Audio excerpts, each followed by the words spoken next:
Yo tout le monde et bienvenue sur ma chaîne, ici Purple Sensei. Aujourd'hui on se retrouve pour une nouvelle vidéo et cette fois-ci pour parler animé. Pour ma première vidéo conseil sur les animés, j'ai choisi l'un des derniers que j'ai pu visionner et qui m'a bien plu, il s'agit de Bottom.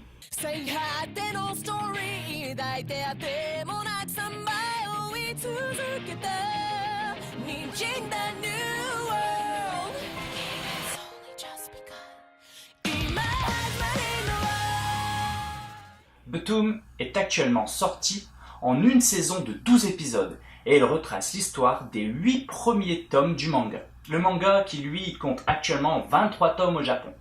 Bottom est un animé de type seinen, c'est-à-dire que le public ciblé est principalement les jeunes adultes entre 15 et 30 ans. Et il peut contenir des scènes inadaptées au jeune public. Mais de quoi ça parle exactement? Eh bien le concept est assez simple et est maintenant très connu. Un groupe de 32 individus se retrouve parachuté sur une île déserte, enfin, si l'on met de côté les quelques varans de Komodo qui se feraient une joie de dévorer quelques concurrents. Chacun étant en possession d'une puce incrustée sur le dos de la main qui a pour fonction de les identifier et de leur servir de sonar. Ils sont également en possession de BIM, grosso modo des bombes miniaturisées et de types différents parmi lesquels on peut trouver des bombes à retardement, à fragmentation, des bombes incendiaires ou encore des bombes téléguidées. Évidemment, j'en passe pour vous laisser la surprise de les découvrir. Le but de ces individus sera bien évidemment de survivre au jeu qui a été organisé à leur insu. Pour gagner le jeu et s'en sortir vivant, les règles sont simples.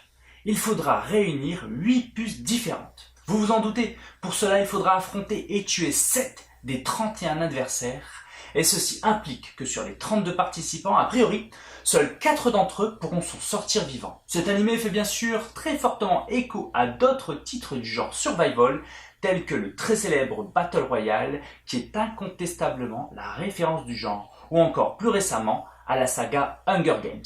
Mais également, si vous êtes joueur, cela peut vous faire penser à PUBG, PlayerUnknown's Battleground, qui fait un véritable carton sur Steam et auprès des joueurs en ce moment. Bref, si vous avez aimé l'un des 3 titres que je viens de vous citer et que vous voulez voir quelque chose de similaire, n'hésitez plus, cet animé est fait pour vous et vous ne serez absolument pas déçus. Maintenant, je vais tout de même vous expliquer en quoi cet animé est différent. Tout d'abord, et contrairement aux autres, dans Bottom, il n'y a pas qu'un seul gagnant possible, mais il peut y en avoir jusque 4. Car il y a 32 joueurs et qu'il faut réunir 8 puces pour être sauvé. Cet état de fait va ouvrir plusieurs possibilités aux joueurs. Ainsi, ils pourront soit décider de se débrouiller seuls et tenter d'obtenir une victoire de manière individuelle, soit ils pourront faire équipe jusqu'à 4 et tenter de vaincre tous les autres participants pour avoir une chance de quitter cette île.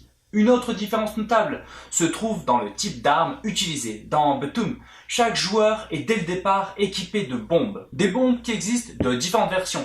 Comme je vous l'ai dit précédemment, les joueurs peuvent être équipés aléatoirement de bombes à fragmentation, à retardement ou incendiaires par exemple.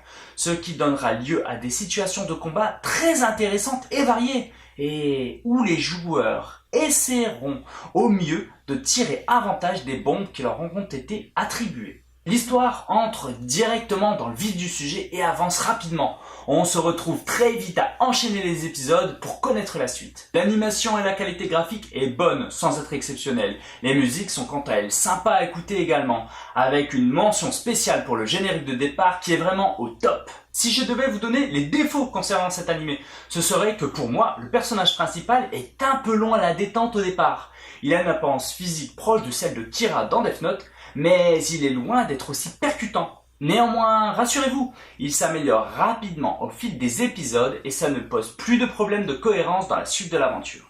Un autre point négatif selon moi est qu'il y a un peu trop de scènes dénudées à mon goût et surtout qu'elles sont parfois amenées de manière inappropriée. Enfin, pour connaître la suite et la fin de cet animé, il vous faudra a priori passer par la case lecture de manga. Passé ces quelques petites faiblesses, je suis persuadé que vous passerez un très bon moment en suivant cet animé auquel j'attribuerai un bon 14 sur 20. Pour ma part en tout cas, ça m'a vraiment donné envie de connaître la suite. J'ai d'ailleurs commencé la lecture de plusieurs tomes et j'ai plutôt apprécié. Je vous donne rendez-vous dans quelques mois, une fois que j'en aurai fini la lecture, pour vous donner mon avis en vidéo.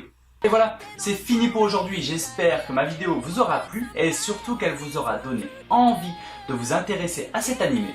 Si c'est le cas, n'hésitez pas à lâcher un pouce bleu, un commentaire ou à vous abonner. Vous êtes d'ailleurs de plus en plus nombreux à le faire et ça m'aide beaucoup, ça me fait énormément plaisir.